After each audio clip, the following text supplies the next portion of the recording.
Hizi ndizo setting tatu hatari unazotakiwa kuzizima kwenye simu yako hivi sasa. Setting ya kwanza inapatikana kwenye Google Service kama inavyoapia hapo. Tena kwenye Google Service utapesi, kisha utakwenda kwenye sehemu moja pameandikwa All Service hapo juu, utapesi, kisha sehemu hii itafunguka. Utashuka hapo chini palipoandikwa Usage and Diagnostics, utapesi, kisha hapo itakuleta sehemu hii.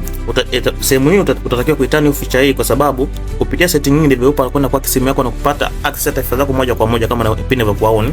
Na pia setting kisha utaingia, itafunguka sehemu hii. Utakwenda hapo chini palipoandikwa Digital and Parental, kisha place hapo itafunguka. Utakwenda tatu pale juu, utapress, kisha utapress tena again, itafunguka sehemu hii.